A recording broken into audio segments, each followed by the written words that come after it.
para hablar el tema del manejo de los casos de abuso sexual en instituciones educativas. Tenemos como invitado especial a Dani Estrella.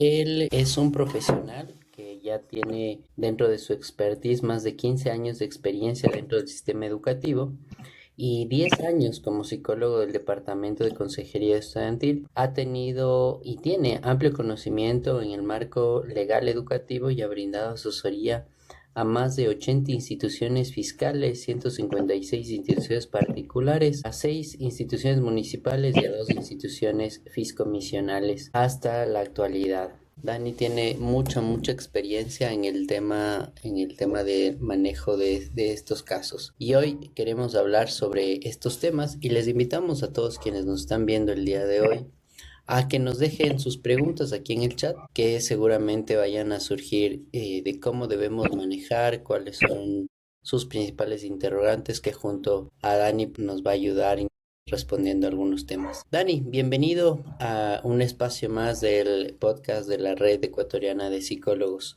Quisiera empezar preguntándote este tema. ¿Cómo ves tú el tema del manejo de estos casos? Muy buenas noches, con todos y todas. Reciban un cordial saludo. Mi nombre es Dani Estrella y soy psicólogo de los departamentos de Consejería Estudiantil. Agradezco la invitación. Mencionarles de manera general, trabajo ya bastantes años en el sistema educativo. Me apasiona mucho el mundo educativo. Y como profesor, después tuve la oportunidad de trabajar en el DECE, Distrito de Educación, y nuevamente también estoy trabajando en instituciones educativas. Tengo una vasta experiencia y lo que sí puedo decirles es que me apasiona muchísimo mi trabajo, el estar en contacto con la comunidad educativa, el conocer las problemáticas que se presentan, en brindarles el apoyo requerido, en este caso a estudiantes, docentes, autoridades y todos quienes conforman el sistema educativo. Y en referencia al tema que mencionaba Marcos, en relación al tema de lo que es la connotación sexual dentro del Ministerio de Educación. Es un tema bastante álgido. Si bien es cierto, hace algunos años se estructuró ciertos mecanismos para evitar casos muy sonados, ¿no? Por eso se establecieron protocolos. Hace muchos años hubo casos muy sonados como el de Paola Guzmán, que siempre lo menciono en las capacitaciones, cuando he dado talleres de rutas y protocolos. También el caso sonado del caso Ampetra, que lastimosamente sucedió en nuestra ciudad de Quito, y que actualmente hay un documental que también lo pueden observar en el YouTube. Y se estructuraron diferentes mecanismos para reducir esos márgenes de violencia. Actualmente hay una plataforma que se llama Redevi. Esta plataforma lleva un seguimiento a nivel institucional de todos los casos de connotación sexual. Las instituciones educativas están obligadas a realizar un seguimiento permanente con el objetivo de garantizar la educación, la salud mental con el apoyo del Ministerio de Salud Pública y hacer un seguimiento y por medio de manera general. Hace muchos años hubo un psicópata que violó y asesinó a más de 300 en Colombia. Le apodaban el monstruo de los Andes. Una de las entrevistas que le hicieron, le preguntaban que si le habían hecho daño en su vida y él mencionaba que había sido violado en su niñez. También le preguntaron si recibió algún tipo de apoyo y lo que él respondía que no recibió ningún apoyo, que ni siquiera los familiares le creyeron y mucho menos el apoyo psicológico. ¿Por qué digo todo esto? Porque recalco la importancia del acompañamiento a los estudiantes. Si nuestros estudiantes han sido víctimas de violencia en su niñez o en su adolescencia, si se les brinda ese acompañamiento, van a poder salir adelante de esa situación mediante el apoyo psicológico, las medidas preventivas y restaurativas de la comunidad educativa, en este caso la corresponsabilidad por parte de los padres de familia, para que el estudiante pueda ir superando esta situación, no se genere una cicatriz emocional y no tengamos tal vez en un futuro que lamentar que este estudiante tal vez pueda hacer daño a otros estudiantes, tal vez por lo que fue víctima o porque normalizó lo que es la violencia. Eso como un pequeño preámbulo a la pregunta que me hacía Marcos. Adelante, Marcos. Dani, creo que una de las principales preguntas que quizá están haciendo quienes nos están viendo y escuchando es, ¿qué es lo primero que un psicólogo debe hacer cuando recibe un caso de abuso sexual dentro de una institución educativa? Correcto, muy buena pregunta. Lo importante es tener esa escucha activa. A veces se piensa que escucha activa es simplemente escuchar,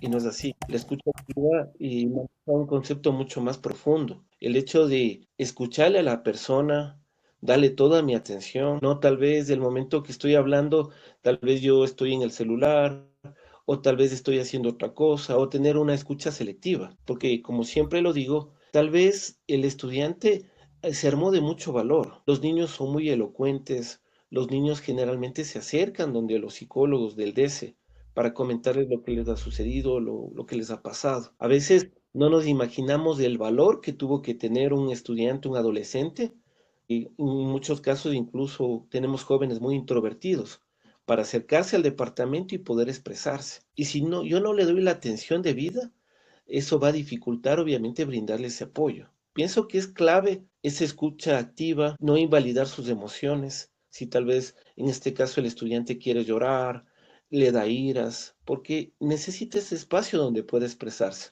Tal vez no lo puede hacer en casa o tal vez los agresores pueden estar en su hogar o en otros lugares en los cuales obviamente le pueden hacer daño. Entonces, destacar la importancia de esa escucha activa, de esa comunicación empática, de tener un lenguaje asertivo, en este caso con el educando, con el objetivo de brindarle ese soporte y puede abrirse con los psicólogos que precisamente están para trabajar de manos abiertas en las instituciones educativas. Y claro, tú nos has planteado ahora qué es lo que se debería hacer, más o menos, pero viene el otro lado. ¿Cuál es el error más grave que un psicólogo puede cometer o llegar a cometer en estos casos? Correcto. Los errores que se puede llegar a cometer, que minimizar la situación que a veces sucede, tal vez por las ocupaciones, por el trabajo, o decirle en este momento no te puedo atender. Y siempre lo mencionamos, nosotros debemos atender situaciones emergentes. El Departamento de Consejería Estudiantil tiene que estar para situaciones emergentes, sobre todo casos de connotación sexual. Y también otro error que se puede cometer es la confidencialidad. No debemos romper por ningún concepto esa confidencialidad. Actualmente existen rutas y protocolos de violencia que son muy claras. Actualmente una tercera edición. Entonces debemos seguir paso a paso ese protocolo. Y dentro de ese protocolo nos dice que se debe informar a la autoridad del plantel. En las instituciones educativas es la máxima autoridad porque a veces se confunde con el inspector, con el vicerrector, y la máxima autoridad es la persona que está a la cabeza, el representante legal. Si hablamos de una institución que cuenta con bachillerato, es el rector o la rectora. Si hablamos, en cambio, de una institución que no cuenta con bachillerato, es el director o la directora. Incluso en caso de no encontrarse esa persona, es obligación de la autoridad del plantel dejar a alguien a cargo. Viene un estudiante, me comenta una situación de violencia sexual, y yo digo, uy, ha pedido la autoridad, no puedo activar el protocolo, no es así. La autoridad siempre deja encargado a alguien. Entonces, siempre se tiene que activar el protocolo. Sobre todo, la normativa en los casos de violencia sexual nos da 24 horas para activarlos. En los otros tipos de violencia son 48 horas. ¿Por qué es 24 horas? Porque son casos más delicados. Tienen que emitir medidas de protección y precisamente por ese motivo es importante que la institución educativa proceda lo más pronto. Incluso el agresor puede estar muy cerca del estudiante y no queremos que nuevamente sea víctima de violencia y se vulneren sus derechos. Dani, desde tu experiencia como DS y con todos los casos que tú has manejado, ¿cómo se identifica un caso real de abuso sexual dentro de la institución educativa? Claro. Muy buena pregunta. Aquí, bueno, hay que aclarar un aspecto, ¿no? El DS está para brindar consejería, para brindar acompañamiento, seguimiento, para realizar actividades de forma preventiva y restaurativa. No podemos hacer un peritaje, porque de eso se encarga directamente la Fiscalía General del Estado. Nosotros lo que levantamos es alerta, la normativa que nos dice que no podemos dudar del niño, niña y adolescente. Debemos garantizar que obviamente no se vulneren sus derechos, más allá de que sea o no sea verdad. Ya les corresponde a los organismos de protección determinar aquello. Fiscalía General del Estado, distritos de educación, a juntas metropolitanas de protección, ellos determinan si ha sucedido o no ha sucedido porque hacen todo un proceso, un debido proceso para verificar qué ha pasado, qué ha sucedido, se emitan las medidas de protección. Pero nosotros no podemos hacer un juicio de valor, pero estamos obligados a activar el protocolo, a mantener esa confidencialidad, a informar a las instancias pertinentes de estos casos y de esa forma reducir los casos de violencia. Sobre todo sabemos que los casos de connotación sexual son mucho más delicados porque pueden traer secuelas. En algún momento, si hemos tenido la oportunidad de hablar con un adulto que en su niñez o en su adolescencia fue víctima de violencia sexual. Generalmente cuando conversa con familiares, conocidos, amistades, generalmente entra en llanto o dice que nadie hizo absolutamente nada. Entonces siente y tal vez siente dentro de esa persona que se le hizo un daño, que no se sintió apoyado y que son situaciones que no ha podido superar, que tal vez requiere terapia. Pero nosotros no podemos afirmar la situación de violencia sexual, por eso siempre nos manejamos de las instituciones educativas con el término de presunto. El único que puede decir, y perdón las expresiones, le violaron al estudiante, le abusaron sexualmente, le acosaron sexualmente es el juez o la jueza de la fiscalía o las autoridades pertinentes, que ellos sí pueden determinar aquello. Por eso a veces manejamos el término presunto y a veces hay personas, comunidad educativa, padres de familia que no les gusta el término porque dicen, no, a mi hijo le hicieron daño. Pero es el término que manejamos porque no podemos hacer un juicio de valor y directamente las entidades pertinentes se encargarán de determinar si sucedió o no sucedió los presuntos hechos. ¿Cuáles son las señales, sean conductuales o emocionales, que suelen aparecer en una víctima? Correcto. En referencia a las señales, bueno, dentro del manual de rutas y protocolos tenemos ahí alguna guía, tenemos guías. Pueden ser señales físicas, pueden ser señales a nivel conductual, comportamental, también pueden ser señales dentro de la institución educativa. Entre las principales, marcas en el cuerpo, encopresis, erunesis en los niños más pequeños, también terrores nocturnos, miedo de regresar a su hogar, y también a veces muchos estudiantes cubren su vestimenta para que no les vean las heridas y problemas, en este caso de salud. Entonces hay muchas señales. Yo siempre lo menciono, son como nuestros semáforos amarillos que nos indican, bueno, algo está pasando. En ese caso, por ejemplo, el DC es el encargado de conversar con el estudiante. Porque bueno, si es una situación de violencia, en la actual normativa nos dice que la primera persona que conoce debe activar el protocolo para evitar la revictimización. Y si es del profesor, el profesor activa el protocolo. Si es en este caso, el personal operativo activa el protocolo. Si es la secretaria, el personal del bar, el chofer. Y esto se tomó esta decisión a partir de los nudos críticos identificados en la edición número 2, porque antes todos los casos los manejaba el DS. Pero ahora, regresando a la pregunta, como decía Marcos, si son signos, en el signo no me está diciendo que ha sucedido una situación de violencia. Entonces ahí los profesores tienen que emitir una ficha de alerta al DESE, en el que diga, por ejemplo, el estudiante tiene marcas en los brazos, aparentemente se desconoce el motivo, o el estudiante posiblemente se cubre su ropa, se le ve que se le ve en las afueras del colegio y no quiere ir a su casa. Todas esas alertas tienen que comunicar al DESE para que el DESE, a través del seguimiento, del acompañamiento, desde el eje de consejería y desde el eje de atención psicosocial, converse con el estudiante y pueda, a través de ese conversatorio, abordar el caso y ver si ha sucedido o no ha sucedido una situación de violencia. Y si ya el estudiante le dice que sí, obviamente ahí sí se tendrá que activar el protocolo pertinente, en este caso de violencia. ¿Cómo diferenciar entre una sospecha, un rumor o ya una evidencia clínica para determinar un abuso? Muy buena pregunta. Bueno, yo en los talleres, por ejemplo, que he trabajado de rutas y protocolos, siempre les menciono algo. Menos violencia sexual. En los otros tipos de violencia o de conflicto, de accidentes, se llega a catalogar. En las instituciones se tiene que informar al distrito de educación a través de un comunicado en el que se dice, por ejemplo, el estudiante rodó las gradas y producto de eso se fracturó una pierna. Entonces, estamos hablando de un accidente. Esto se tiene que comunicar, porque a veces los padres de familia dicen, no, le empujaron o intencionalmente alguien le lastimó. Entonces, debe haber una evidencia de un accidente. se activa el protocolo. En un conflicto tenemos el acuerdo ministerial 81A. Se llama una reunión de resolución de conflictos. Tal vez los estudiantes alzaron la voz, se empujaron, pero no se llega a evidenciar una situación de violencia. Entonces, en esas reuniones se llega a acuerdos, se llega a compromisos directamente con los estudiantes o con los representantes legales.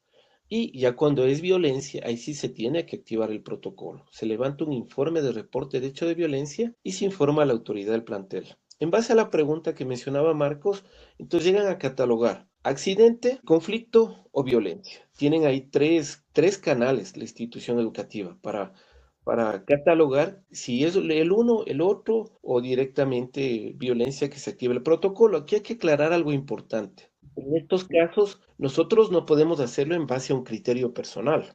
El criterio que nosotros debemos manejarnos es el que esté en los protocolos. Ahí están conceptos técnicos que nos dicen y nos diferencian lo que es violencia y lo que es conflicto. Porque en una violencia nos hablan de hostigamiento, nos hablan de acoso, nos hablan de agresiones. Entonces, hay mucha claridad. Por eso es importante revisar los protocolos. Y también, ¿por qué lo dejé aparte a la violencia sexual? Porque en las instituciones educativas no pueden catalogar la violencia sexual. El único organismo que puede determinar la violencia sexual es la Fiscalía General del Estado. Si sucede un caso, por ejemplo, que un estudiante estaba jugando básquet y el momento de jugar básquet se resbaló y el momento de resbalarse le cogió los senos a su compañera, entonces la institución no puede decir, a ver, es un accidente, es un conflicto o es violencia. Tiene que activar el protocolo, sin excepción. Solo la Fiscalía General del Estado puede determinar si es o no es violencia sexual. Eso siempre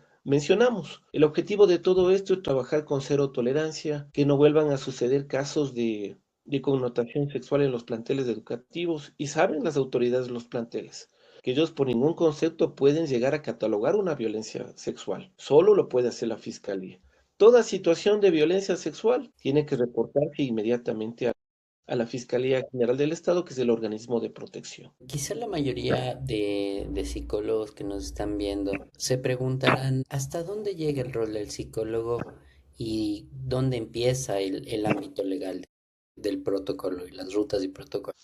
Buena pregunta. Yo lo que les indico siempre a mis compañeros o cuando he tenido capacitaciones o he tenido alguna ponencia y he hablado del tema del modelo de los departamentos de consejería estudiantil, si me refiero a los psicólogos del DESE. Voy a mencionar también del Ministerio de Salud Pública brevemente, ¿no? Y obviamente en los centros psicológicos o psicopedagógicos es importante que lo consideren también. En el caso del DS, de los departamentos de consejería estudiantil, nosotros trabajamos muchísimo con el eje de consejería. El DS tiene 4 ejes, ¿no? Tiene el eje de consejería, de atención psicosocial, de promoción y prevención, es en el que se trabaja talleres, charlas, y el eje de inclusión socioeducativa, que se trabaja específicamente con la población más vulnerable. Entonces, tiene 4 ejes.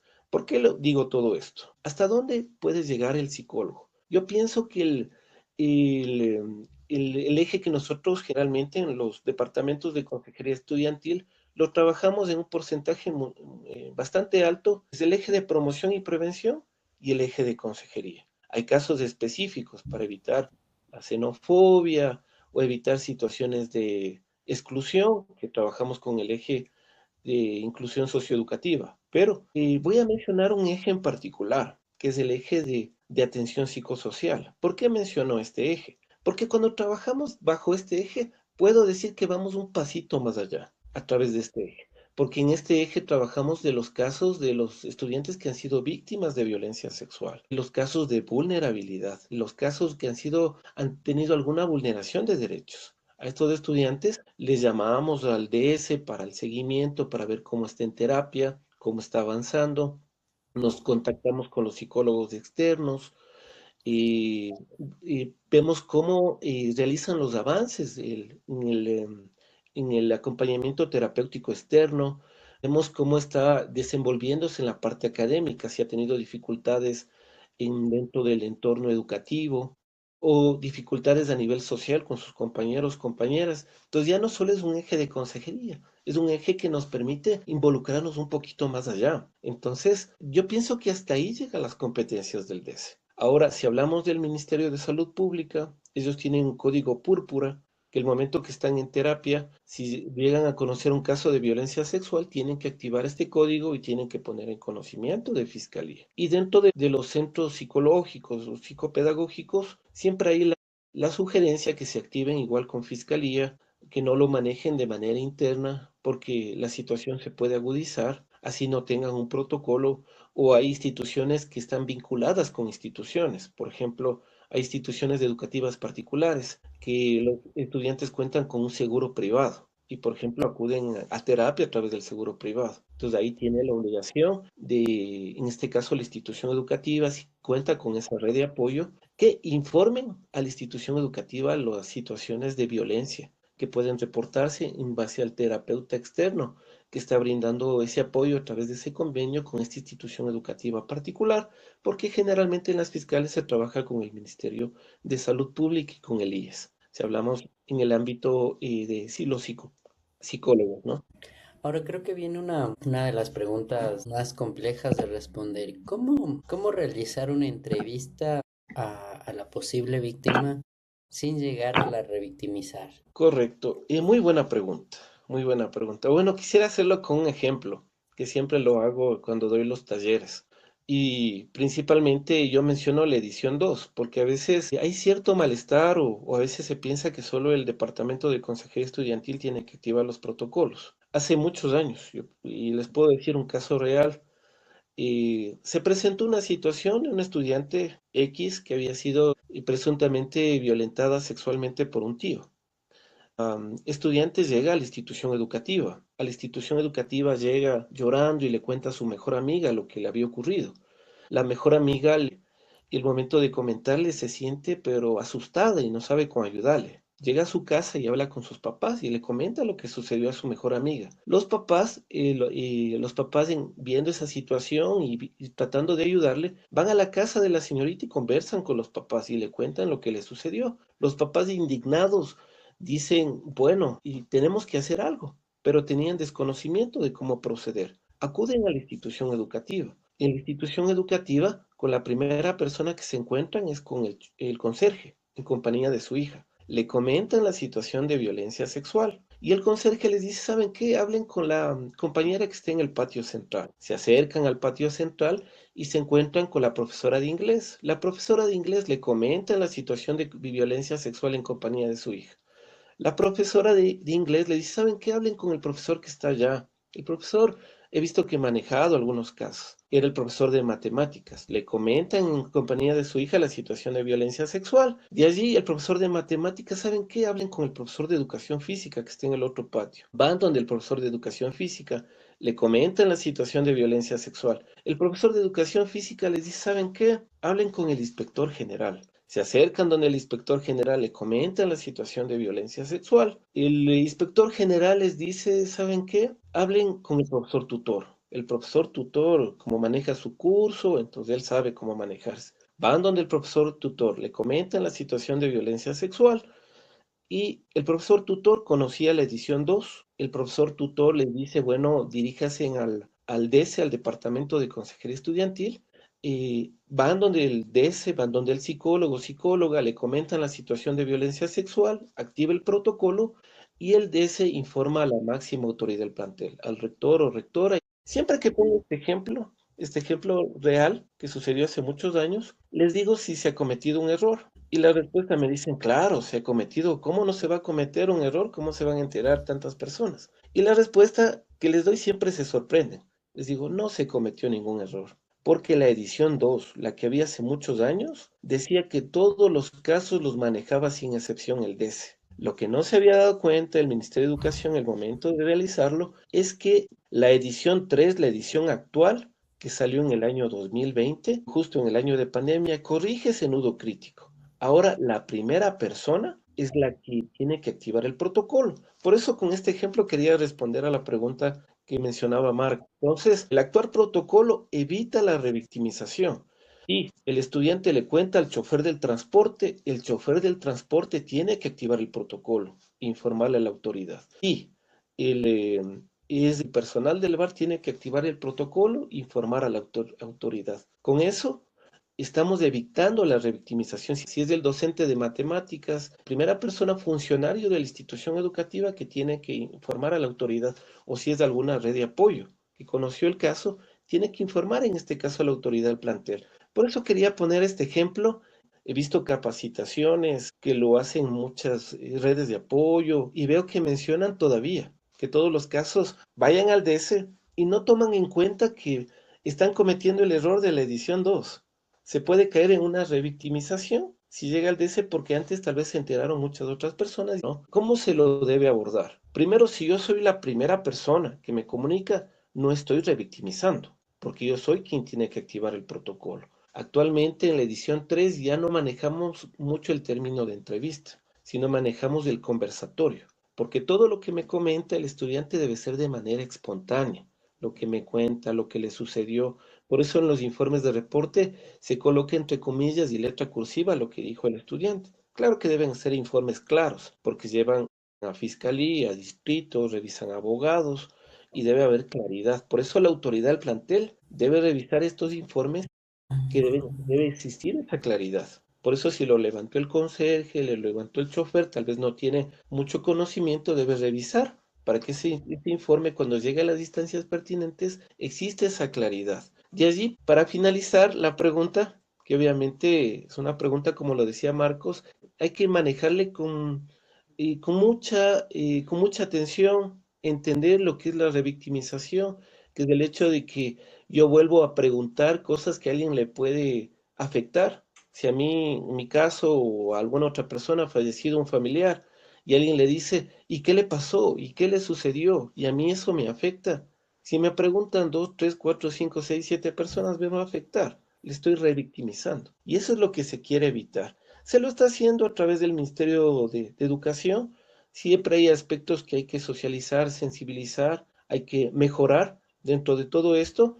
Y también es importante entender que los psicólogos no son peritos, o sea, no pueden decirlo, ¿y dónde te tocó? ¿Y qué más te hizo? O sea, el conversatorio da para que me comente, me cuente, son preguntas abiertas y eso siempre se socializa a todos los profesores, en el caso que activen el protocolo. ¿Cómo estás? ¿Cómo te sientes? ¿Qué te sucedió? Cuéntame, exprésate. Entonces, son preguntas abiertas que permiten que el estudiante se exprese, diga lo que le sucedió. Tal vez algunos sí nos den detalles específicos, pero no le voy a decir, ¿y dónde más te tocó? ¿Y qué más te hizo?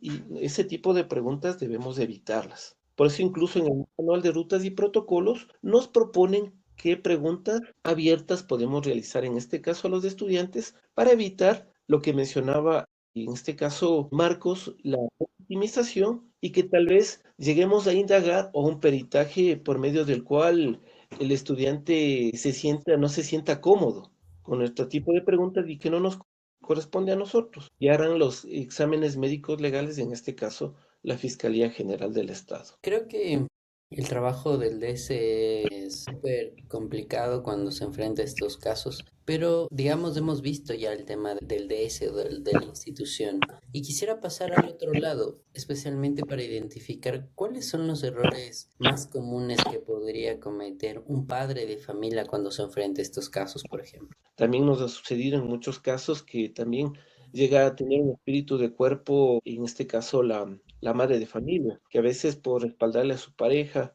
a veces el padrastro le violenta. Sí, pues no, es un tema que digo, atraviesa a toda la familia en estos casos, ¿no? Cuando uno se entera. Pero tú mencionaste también el tema de la prevención, del eje de la prevención, que es uno de los que más se utiliza dentro de las rutas y protocolos. ¿Qué actividades son o han demostrado que son eficientes para el tema de la prevención del abuso sexual dentro de las instituciones educativas?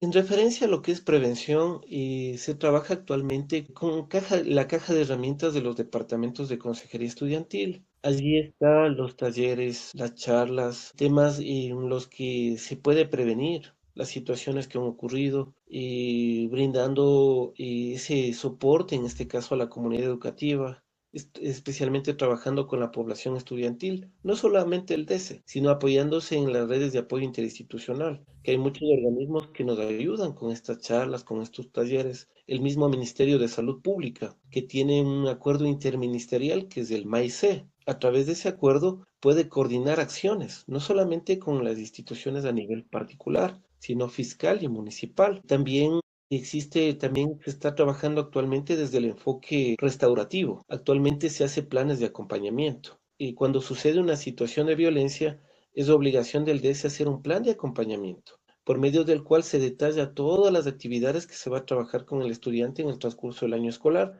desde el momento que ha sucedido la situación de violencia. El seguimiento de lo que acude a terapia, las charlas y talleres que se trabaja a nivel grupal y que se da énfasis en el grupo en el que está el estudiante. También se trabaja en temas en la parte restaurativa a través de círculos restaurativos, por medio de los cuales se permite expresar las emociones, se trabaja con preguntas, se realiza un espacio de un círculo de confianza en que los estudiantes puedan expresarse.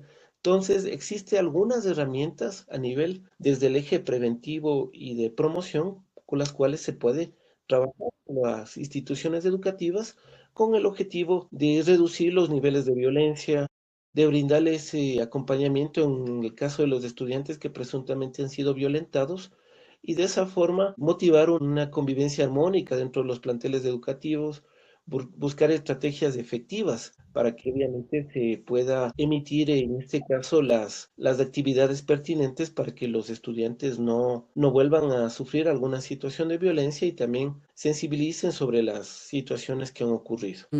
Ya entrando en la parte final de esta entrevista, querido Dani, desde tu perspectiva, ¿qué rol tiene esta parte emocional dentro de la prevención? Saber manejar las emociones, poder decir no, poner límites. ¿Qué rol tiene como dentro de la prevención de violencia sexual? Claro que no es que una víctima puede elegir ser víctima, pero el manejo emocional, ¿cuán importante sería dentro de estos casos? Correcto. Es muy importante manejar la parte emocional, ya que sabemos que somos personas que y estamos como seres humanos, tenemos diferentes emociones y hay que saberlas canalizar, no podemos invalidarlas y ahí es importante el acompañamiento que se brinda en este caso a la población estudiantil. Incluso en las instituciones educativas también se brinda ese acompañamiento a los presuntos agresores cuando son estudiantes. Se trabaja desde el modelo del DS a través de un plan de atención psicosocial y seguimiento. Entonces, a los estudiantes que también han tenido este tipo de conductas, también se realiza este acompañamiento. Y dentro de estos planes se da cabida a que puedan expresar sus emociones, puedan decir lo que sienten, lo que piensan. Ha habido casos de, a través de sus mismas emociones, que han podido expresar que tal vez han sido víctimas de violencia dentro de su entorno familiar. Y eso nos ha permitido activar otros protocolos. También el objetivo es que sepan canalizarlas a través de la terapia, realizar ese seguimiento para que se brinde ese acompañamiento, esa guía, para que a través del terapeuta externo pueda ir manejando de manera adecuada ese control emocional, se generen mecanismos de defensa también, para que el estudiante pueda ir superando muchas situaciones. También contamos con varios programas, ¿no? Como el programa de educación integral en sexualidad, hay otro tipo de programas que también les brindan soporte, en este caso a los estudiantes, ¿no? Tenemos el programa Educando en Familia, también hay otro tipo de programas que permiten vincular a la comunidad educativa, generar liderazgo entre los adolescentes y de esta forma ellos también vayan manejando sus emociones de forma mucho más asertiva y eso les permita liderar y también y nos brinden ese soporte a nivel institucional para que estas situaciones no vuelvan a ocurrir y de cierta forma el momento de canalizarlas, los estudiantes puedan reaccionar de mejor manera. Estamos hablando de que si a través de nuestro acompañamiento, manejar de manera adecuada esas emociones, ya no tendremos que activar un protocolo de violencia, sino posiblemente tal vez tengamos que llamar a una reunión de resolución de conflictos o podamos resolver los mismos conflictos con los mismos estudiantes. Esa es la ventaja de canalizar adecuadamente esas emociones. Queridos colegas, esto ha sido un episodio más del podcast de la Red Ecuatoriana de Psicólogos con el tema cómo manejar casos de abuso sexual dentro de instituciones educativas. El día de hoy nos acompañó Dani Estrella, un experto en el manejo de estos casos. Querido Dani, no sé si nos ayudas despidiendo el programa y contándonos cómo pueden contactarse contigo para seguir aprendiendo, tener dudas y poder comunicarse contigo. Muchas gracias, Marquitos, por la invitación. Bueno, mencionarles a todos, agradecer por su presencia, por acompañarnos en este podcast en el cual hemos podido conversar y compartir aspectos importantes relacionados con el sistema educativo. He trabajado muchos años en el sistema educativo, tengo la experiencia, puedo guiarles, orientarles, asesorarles y obviamente pueden encontrarme a través de mi correo electrónico que es matchdeportivo2@yahoo.com o a través de mi contacto telefónico que es el 099 80 72 086, que estoy a las órdenes para quien lo requiera. Y muchas gracias nuevamente por la invitación. Amigos y amigas, les agradecemos por siempre estar en contacto con nosotros y les esperamos en otro episodio con más de salud mental aquí en el podcast de la Red Ecuatoriana de Psicólogos. Gracias. Una buena noche.